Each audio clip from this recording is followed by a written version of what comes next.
ओम शांति।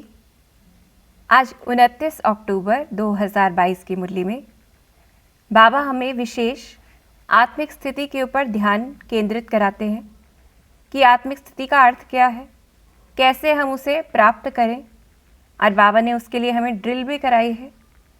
फिर बाबा खबरदार करते कि कोई भी बच्चा कभी ये ना समझे कि हम शिव बाबा को कुछ देते हैं, क्योंकि हम सदा बाबा से लेते हैं। और क्या क्या लेते हैं उस चीज़ की खुशी में भी रहना है, उन प्राप्तियों की जो बाबा ने आज बहुत सी लिस्ट बताई है। फिर हम माला के दाने कैसे बनेंगे, या ये कहे कौन कौन माला के दाने बनेंगे, बाबा इस पर भी बताते हैं।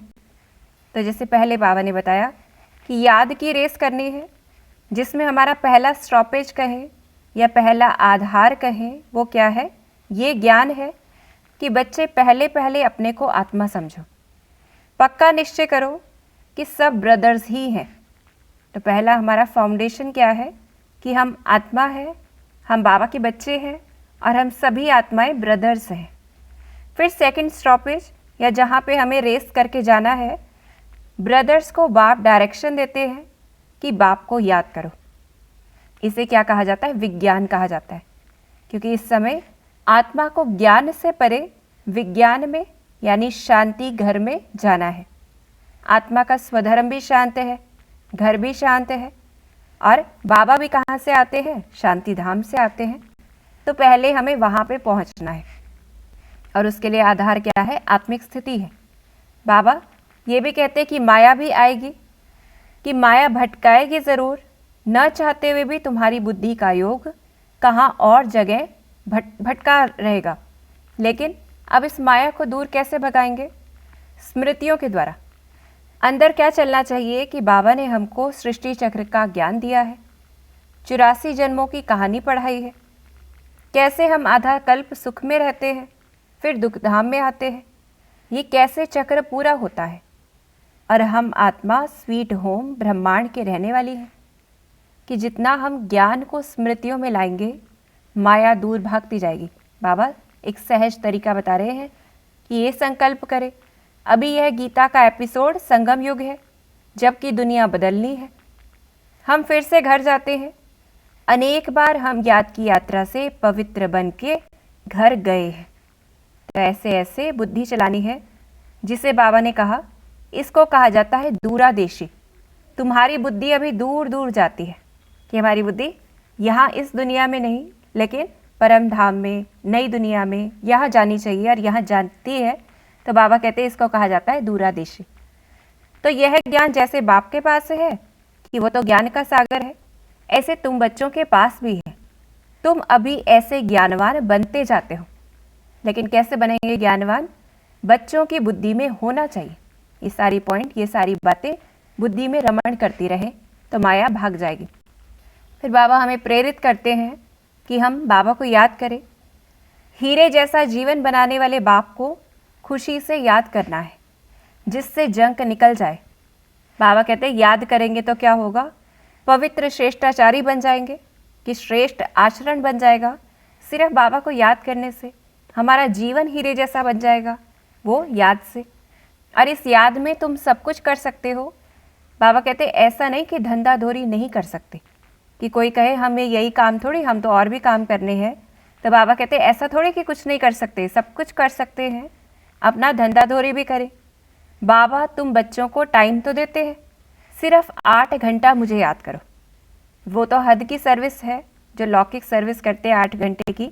ये तो सारे वर्ल्ड की सर्विस है। तो हम इस पर अटेंशन देंगे कि जितना हम बाबा को याद करते हैं, पूरे विश्व की सेवा होती है उस टाइम पर, जब जब हम बाप को याद करते। तो बाबा कहते हैं अब कोई कहता है कि मेरे पास टाइम नहीं है, तो बाबा क्या कहते हैं? ज़रूर खाएंगे, पिएंगे, सोएंगे, घूमेंगे, ये काम तो सारे कर ही रहे हैं, तो उस टाइम तो याद कर सकते हैं। तुम बरोबर अभी बेहद की सर्विस करते हो। तो याद रखेंगे, जब भी हम बाबा को याद कर रहे हैं, बेहद की सर्विस कर रहे हैं।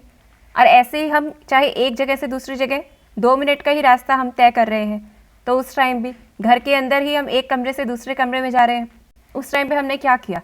क्या याद किया? अपने आप को याद किया?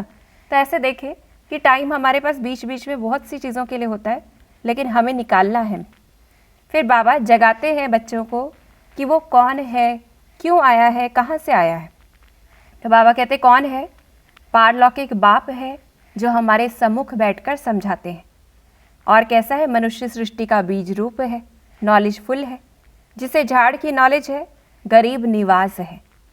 और बाबा करण करावन हार है कि इस समय हमें हर चीज़ करके सिखलाते हैं।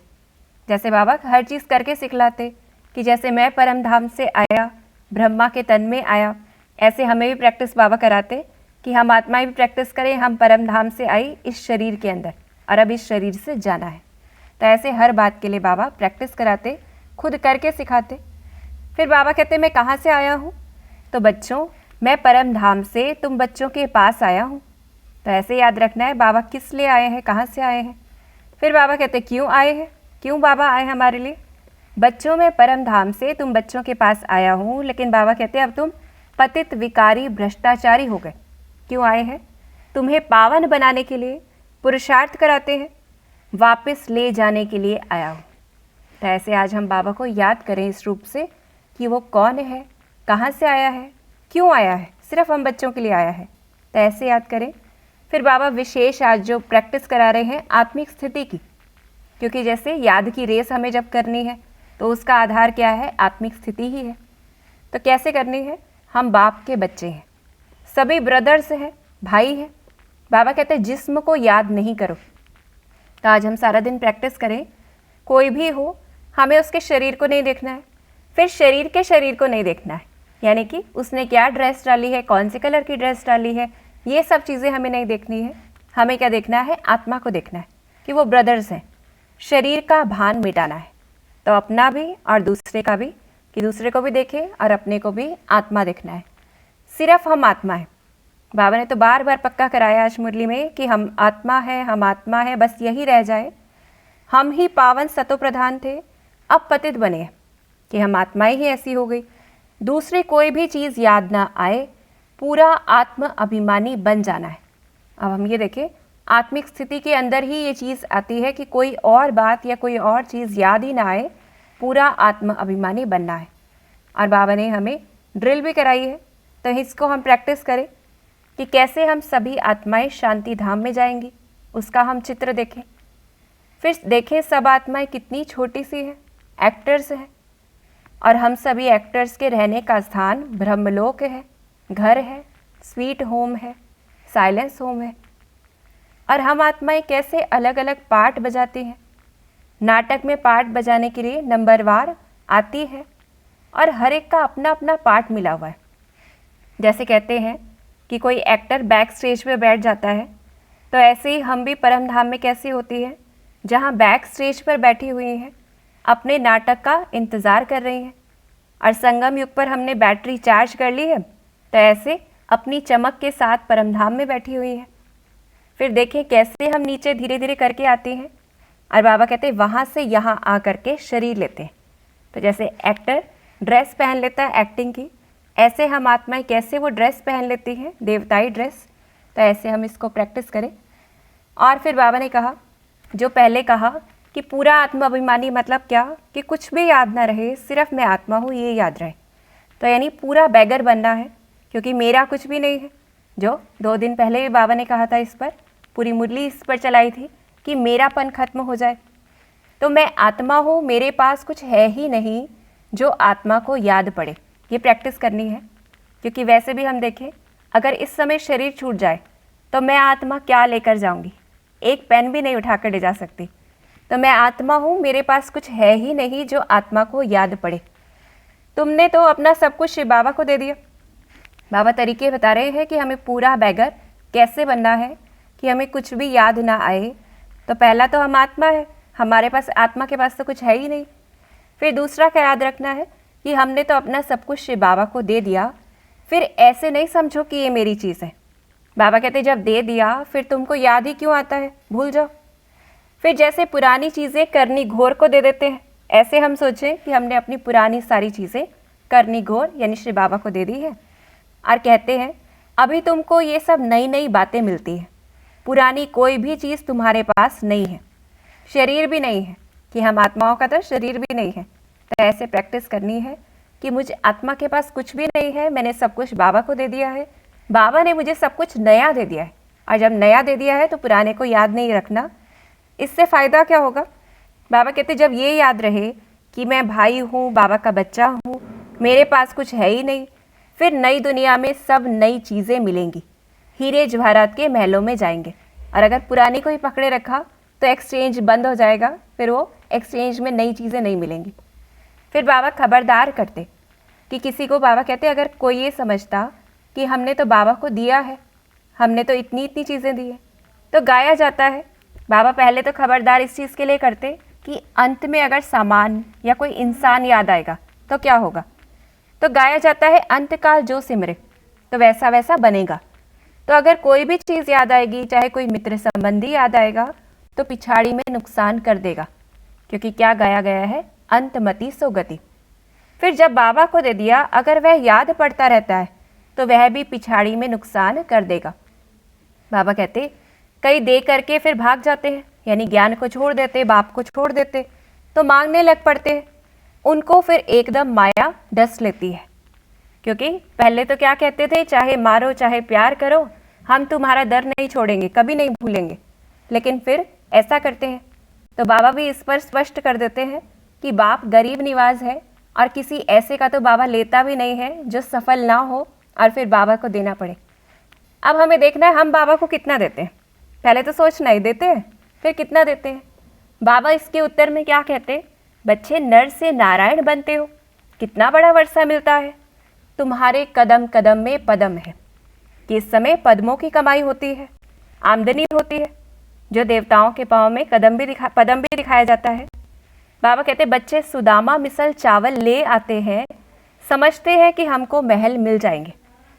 तो ऐसे बच्चों पे बाबा को प्यार भी आता है कि ये कितने भाग्यशाली बन रहे हैं। बाबा खुश होते हैं क्योंकि उनका भाग्य बन रहा है। कि बच्चों में उमंग भरने के लिए, जैसे बाबा पहले क्या कहा करते, ब्रह्मा बाबा, कि जैसे कोई बच्चा थोड़े से चावल लाता तो बाबा क्या कहते, आज तो इन्हीं चावल से सभी बच्चों को खिलाएंगे। हालांकि वो चावल तो बहुत थोड़े होते, उसमें मिलाने वाले चावल बहुत ज़्यादा होते थे, लेकिन बाबा बच्चों में उमंग भरता था। ऐसे ही देखें, बाबा क्या कहते, तुम बाप के पास पद्मा पदम पति बनने के लिए आए हो, तो हम तो सब कुछ ले ही रहे हैं, फिर यह क्यों कहते हो कि हम देते हैं, तुम तो लेते हो ना। तो हम तो लेते ही है ना। और भक्त भी मंदिर में किस लिए जाते हैं, लेने के लिए जाते हैं, कोई देने के लिए नहीं जाता। तो इसलिए बाबा कहते हैं बच्चे यह ख्याल रखो कि पिछाड़ी में कुछ भी याद ना आए। तो हमें अटेंशन देना है कि हमारी बुद्धि में क्या क्या चीज़ें जो मन बुद्धि में बार बार आ रही हैं, तो उसको चेक करना है, चेंज करना है कि नहीं आनी चाहिए, क्योंकि अंत में फिर फेल हो जाएंगे। फिर बाबा कहते हैं अपने भाग्य का नशा रहे कि हमें बाप से क्या क्या मिल रहा है। वह तो दुनिया वाले तो भक्तिवान है, तुम हो ज्ञानवान, यानी दिन में रहने वाले। तो ये चेक भी करना है कि हम दिन में है सदा, दिन मतलब ज्ञान, कि हम ज्ञान में है सदा। फिर बाबा कहते हैं नंबर 1 मत मिलती है ईश्वर की, जो तुम्हें देवता बनाती है। तुम इतने महान महान महान भाग्यशाली हो। बाबा को हमारे भाग्य को देखकर इतना हर्षित होते बाबा, इतनी खुशी होती। तो अभी तुम्हें ईश्वरीय बुद्धि मिली है, तुम समझते हो कि हम बेहद के बाबा की संतान बने हैं, बाबा से वर्षा ले रहे हैं, तो अथाह खुशी होनी चाहिए। तो याद रखेंगे अपने श्रेष्ठ भाग्य को। बच्चे स्वर्ग से भी यहाँ तुम्हारा बहुत बहुत ऊंचा पद है, तो इसको याद रखेंगे। भगवान वाच, मैं तुमको डबल सिरताज राजाओं का राजा बनाता हूँ, तो अपनी तकदीर पर तुमको बहुत खुश होना चाहिए। और क्या मन में गीत बजे, वाह बाबा कि आपने आकर के हमारी तकदीर बना दी, हमारे पत्थर जैसे जीवन को हीरे जैसा जीवन बना दिया। तो ऐसे बाबा कहते, लेकिन खुशी के साथ साथ क्या करना है, बच्चों को बहुत बहुत मीठा बनना चाहिए, प्यार से चलना चाहिए। जो बच्चे शांत और मीठे हैं तो उनका पद भी ऊंचा होगा। फिर बाबा बता रहे हैं कि माला के दाने कौन बनेंगे, कि जो माला मुख्य 108 की माला राजाई की माला है, और मंदिरों में 16,108 की माला गाई जाती है, रखी जाती है, उसकी पूजन भी किया जाता है कभी कभी, क्योंकि त्रेता अंत तक 16,108 है, लेकिन सत्युग अंत तक 108 है। तो बाबा कहते जितना जल्दी आएंगे उतना सुख पाएंगे। अब कौन बनेंगे माला के दाने, जो कर्मातीत अवस्था को पाएंगे। और कैसे होगी कर्मातीत अवस्था, कि अंत में कुछ भी याद न पड़े, जैसे बाबा ने कहा कि कोई धनवान है, किसी के बहुत कारखाने हैं, तो ये सारी चीज़ें भूलनी है, क्योंकि हम तो आत्मा है, आत्मा के पास तो कुछ भी नहीं है। तो क्या याद रखना है? किसी भी चीज़ में हमें ममत्व नहीं रखना है। पक्का करना है कि मेरे पास कुछ भी नहीं है, मेरा मेरा नहीं करना है। ये मेरा भाई है, ये कनेक्शन रखना है। ये कैसा कनेक्शन है? रूहानी कनेक्शन है। तो सिर्फ यही रखेंगे तो क्या होगा? माला के दाने बनेंगे। बाबा कहते हैं इतनी सारी आयु तो देह की याद रही कि इस समय तो हम कम से कम आत्मा को याद करें, खुद को भी और दूसरों को भी देखें। फिर जब कोई भी पुरानी चीज़ याद ना आए तब माला का दाना बनेंगे। और बाबा प्रेरित भी करते, कोई सोचता है हमसे तो कहाँ होगा, तो बाबा कहते पुरुषार्थ करते करते तुम्हारी विजय माला बन जाएगी, लेकिन उसके लिए हमें थोड़ा पुरुषार्थ तो ज़रूर करना है। फिर बाबा कहते समझाना है कि दूसरी आत्माएं बहुत सी चीज़ें नहीं जानती है, कि वे क्या कहती हैं, हम तो लीन हो जाएंगे, जैसे सागर से बुदबुदा निकलता है उसी में समा जाएंगे, ऐसे हम ब्रह्म में लीन हो जाएंगे। जिस पर बाबा ने कुछ दिन पहले मम्मा ने भी बताया था कि ऐसा नहीं होता है, तो इसको हम समझा सकते हैं। फिर कह देते हैं जहाँ देखो वहाँ ब्रह्म ही ब्रह्म है, कि ब्रह्म को ही ईश्वर समझते हैं, क्योंकि उनका तो धर्म ही अपना है। तो इस पर भी बताना है कि परमात्मा सर्वव्यापी नहीं है। फिर देवताओं के पैर में पदम दिखाते हैं, तो इसका अर्थ आज बाबा ने बताया है कि हमारे हर कदम में पदम है, कि जो भी हम ईश्वरीय सेवा अर्थ ईश्वरीय श्रीमत पर कदम उठाते उसमें पदम मिलते हैं। तो ऐसे ये हमारे ऊपर ही है। फिर बाबा कहते जैसे बाप विचार सागर मंथन करते हैं, कौन से बाप विचार सागर मंथन करते? ब्रह्मा बाबा। ऐसे तुम बच्चों को भी मंथन करना सिखलाते हैं। तो ऐसे हमें प्रैक्टिस करनी है। और फिर बाबा ने अंत में हमें वरदान दिया है और स्वमान दिया है कि ब्राह्मण जीवन में जैसे काम महाशत्रु को जीतने के लिए विशेष अटेंशन रखते हैं, ऐसे उसके जो सभी साथी हैं उसको भी विदाई देनी है। कि जो कुछ दिन पहले बाबा ने वरदान में कहा था क्रोध मुक्त बनना है, तो क्रोध के बाल बच्चों से प्रीत नहीं रखनी है। बाबा कहते जैसे छोटे बच्चों से प्रीत रख लेते हैं, तो ऐसे क्रोध को महाभूत समझते हैं और थोड़ा भगा भी देते हैं। लेकिन उसके जो बाल बच्चे कौन से हैं? रौब है, या अंदर चिड़चिड़ापन होना है, अंदर गुस्सा आ रहा है, तो ये सभी भी क्या है? ये सभी बाल बच्चे हैं। नाराज़ होना ये भी क्रोध का अंश है। तो ऐसे बाबा कहते बाल बच्चों से थोड़ी थोड़ी प्रीत रख लेते, लेकिन संपूर्ण पवित्र तब कहेंगे जब कोई भी विकार का अंश न रहे। ऐसा पक्का व्रत लो तब कहेंगे सच्चे सच्चे ब्राह्मण। और फिर बाबा ने हमें स्वमान दिया है कि मैं आत्मा संपूर्ण स्वतंत्र बन संगम युग की मौज का अनुभव करने वाली आत्मा हूँ। मैं आत्मा संपूर्ण स्वतंत्र बन संगम युग की मौज का अनुभव करने वाली आत्मा हूँ। तो आज देखना है कि हमारे अंदर कोई क्रोध का अंश तो नहीं है, क्योंकि संपूर्ण पवित्र नहीं कहा जाएगा तब तक, और सच्चा ब्राह्मण भी नहीं कहा जाएगा अगर कहीं ना कहीं कुछ ना कुछ अंश है तो। और हम कैसी है? जो संपूर्ण स्वतंत्र है, कि हमें अधीन नहीं होना है, माया के अधीन, अपने व्यर्थ संकल्पों के अधीन। ये चेकिंग करेंगे और आज विशेष आत्मिक स्थिति की प्रैक्टिस करेंगे। ओम शांति।